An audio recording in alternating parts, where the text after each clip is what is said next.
mga Lodi Cakes. So ngayon ang pag-uusapan naman natin is paano ba mag-report ng mga issues dito sa Axie Infinity. And una sa lahat, ang pinaka-important kasi na laging na-encounter ng karamihan sa atin is yung mga banned Axies. Dito, makikita nyo dito sa bottom right, meron ditong icon. So, ito, i-click nyo lang to. And pag click nyo to, makikita nyo na yung link papunta sa mga help articles. And at the same time, dito nyo din pwedeng isubmit yung ticket. So, tingnan natin, ano ba yung pwede nating matutunan dito. So, click na natin to. And true enough, makikita nyo dito, support.axieinfinity.com. So, ang language nito is English, of course. So, may dalawang main category dito.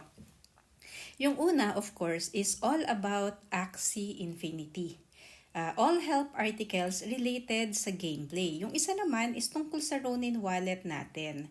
So, about mga SLP, blockchain, dito natin pwedeng mabasa yung mga information about it. And then, subukan natin itong Axie Infinity, no? Para lang makita nyo kung ano ba yung mga topics na available for discussion. So, pwede kayong mag-join ng Axie Discord and at the same time, main category is Marketplace. So, madami dyan yung nag-purchase ng Axie pero hindi pa lumalabas sa inventory, banned Axies, getting started, mga purchase failed, sold Axie at low price, then na-ban. So, ito yung mga pwede nating basahin later on. Pero for purposes ng discussion natin ngayon, gusto ko muna yung banned Axies kasi yun yung concern ng karamihan sa atin. And then, meron din dito tungkol sa Axie Infinity Battles. Yan, yung mga zero energy, tapos nasa loading screen lang. Hindi mahanap yung Axie_game.exe. Very important yan kasi hindi kayo makakalaro. And then, of course, yung deleting the Mavis Hub folder. So, madaming iba't ibang topics na available sa atin dito. Kailangan lang nating basahin para alam na natin yung sagot sa mga katanungan natin. Tingnan natin yung kumpletong listahan ng mga articles tungkol sa marketplace. So, yung una dito is yung Axie purchased but not showing in inventory. So, malamang pag binasa natin yan, makikita lang natin na wait for a few minutes. But we'll learn later on. And then, ito, getting started, playing Axie Infinity. And then, missing NFT actions, hindi makapag-sell, breed, gift, and buy. Sold Axie at a low price, stock Axie, and then ano ba yung mystic Axie, and what is genetic purity. Pero punahin natin yung pinaka-importante kasi pag naban yung Axie mo or yung account mo, hindi ka na makakalaro. Kaya ito muna yung dapat na pagtuunan natin ng pansin. So, click natin yan. And ano ba, bakit ba madaming nababan? Usually, nagkakaroon ng banning wave. Kasi nadidetect nila na mayroong violation sa Terms of Service or TOS. So, ang example nun is kapag ang scholar na violate niya yung TOS, responsible syempre yung manager for that. And then, they take interactions of RTOS seriously. So, ang sample nun is naglalaro ka ng more than one account in a 24-hour period. O kaya nag-create ka ng bot or in some way, in-automate mo yung playing the game. Or nag-create ka ng bot and in some way, ino-automate mo yung purchase from the marketplace. So, bawal din yon. Ang sample kasi, ba't ino-automate yung purchase? Kapag, halimbawa, magre-release na ng 1 million egg, malapit nang mag-hatch. So, minsan kasi may mga bot na dinidesign or pinoprogram para matapat na sa kanila yung pang 10 million egg. So, nagkaroon ng ganyan nung pang 1 million egg. Kaya nung pang 10 million egg na yung mag-hatch, in-ensure ni Mavis na walang bot dapat na tatakbo for that. And then, anong gagawin mo pag nag-ban ka na? Of course, mag-a-appeal ka kung ito is assuming na innocent ka. So, ang kailangan mo is meron kang evidence na hindi ka nag-violate ng terms of service. And magsasubmit ka, pipiliin mo itong banned Axies appeal. And then you have to make sure that you are very detailed in the description section. Kasi they do not ban Axies lightly. So talagang kapag wala namang dahilan, hindi naman nila ibaban yan. Yun ang sinasabi nila dito. Kaya kailangan i-explain mong mabuti kung bakit ka i-unban. And then, kung naban yung account mo, hindi ka makakapag-claim ng SLP, hindi ka makaka-receive ng SLP sa inventory, and hindi mo magagamit or mabebenta yung mga Axies mo sa marketplace. So, yun yung mga mangyayari kung naban yung Axie mo or account mo. Pero the moment naman na ma-approve yung appeal mo, then ma-re-resume mo na ulit yung claiming ng SLPs and magagamit mo na ulit yung mga Axies mo. So, yan guys, yung tungkol dito sa article ng banning Axie. So, ngayon, ang ituturo ko naman sa inyo is, okay, alam ko na yung theory. Pero, paano ba talaga mag-submit ng appeal? So, very simple lang yan. Makikita nyo dito, punta muna tayo sa marketplace ulit. Okay, so submitting a request. O yan, para wag maban. Anong kailangan gawin? So, punta tayo dito sa marketplace. Meron dito nakasulat, submit a request. So, pwede mong i-click yan or pwede ka ding mag-sign in. So, ako, isa-sign in ko na lang muna para at least makukuha na niya yung ibang details about my submission. And then, click ko to, login ko using my Ronin wallet, and then i-click confirm ko lang yan. And then, pagdating dito, of course, i-click ko yung icon kanina, yung pinakita ko sa inyong nasa lower right. And dito nakasulat yung account name ko. And then, click ko lang yung submit a request. And then, kung banned Axie, diba, sabi sa atin, ano yung pipiliin natin? Banned Axies account yata. Tingnan natin. Ayun, banned Axies appeal pala. Yan. So, yan daw yung pipiliin natin. Kapag ang i-request natin is ma-unban. And then, may subject dyan na optional. Pwede nyo lagyan. Pwede din naman na skip nyo na kasi nakasulat dito is optional. Ako, nilagyan ko na lang din to ng banned Axies appeal. Pwede nating ulitin lang yan.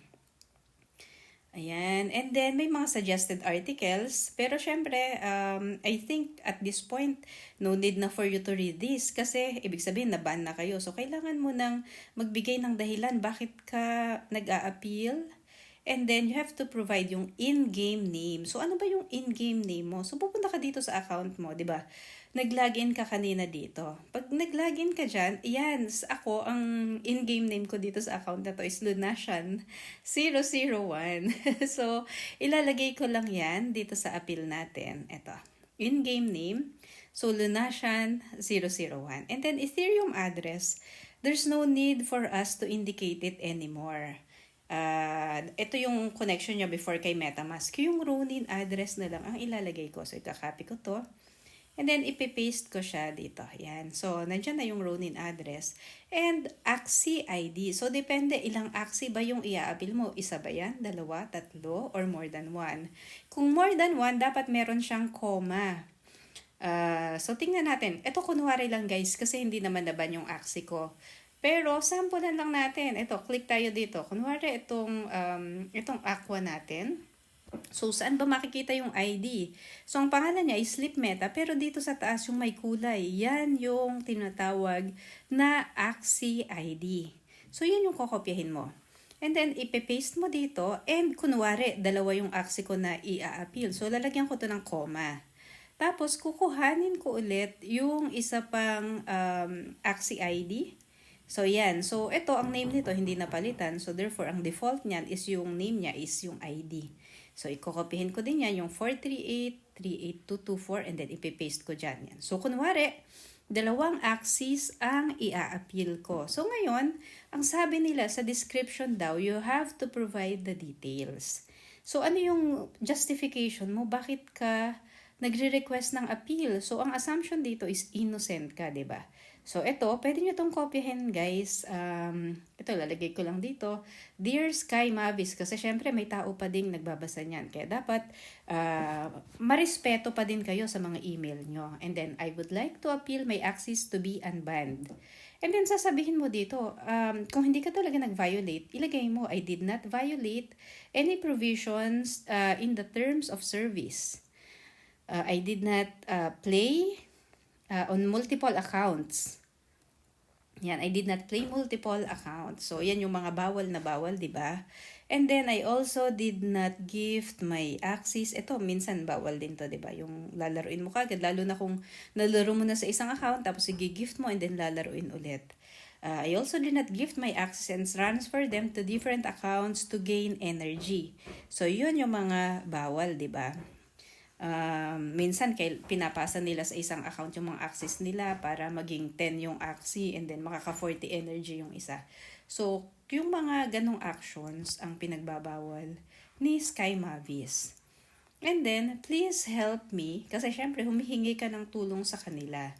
Please unban my account. O kaya, may Axies. And then sabihin nyo na dito, I am a loyal supporter. Para at least matuwa naman sila. Kasi totoo naman, nagbabayad ka, di ba? Bumibili ka ng Axie, nagbabayad ka ng fees sa marketplace, etc. So, I am a loyal supporter of Axie Infinity and I adhere with all the provisions in the terms of service. And then, magte-thank you syempre kayo. So, as I mentioned kanina, may taong nagbabasa niyan, you have to be respectful. Dapat irerespeto mo sila. Katulad ng kung may katrabaho ka, di ba? So, yan. At this point, nasulat ko na. Kung meron akong screenshot, i-attach ko dyan. Pero, ngayon kasi, hindi naman nakaban yung Axie ko. Kaya wala akong mailagay na screenshot at this point.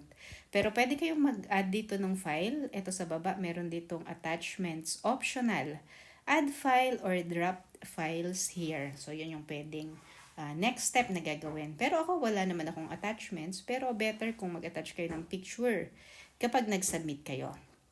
And then, i-click lang natin itong submit. Pero ako, hindi ko i-click syempre yung submit. Pero bakit ko alam to guys? Kasi, merong mga times before na nasa stuck yung Axie ko o kaya walang image pagkaka-hatch. So, during those times, mag-i-email ako sa support and mabilis silang sumagot.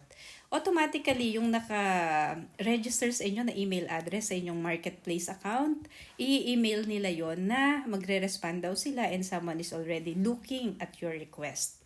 So, yun lang guys. Napakadali lang magsabit ng request. Kaya kung may naban sa inyo and alam nyo naman na wala kayong ginawang masama, huwag kayong kabahan kasi maa-unban yan basta mag-file lang kayo ng appeal. So, yun lang guys. I hope may natutunan kayo. Meron pa tayong mga health tips na susunod para sa mga problems na na-encounter sa Axie Infinity. So, please click subscribe button and watch out for my other videos.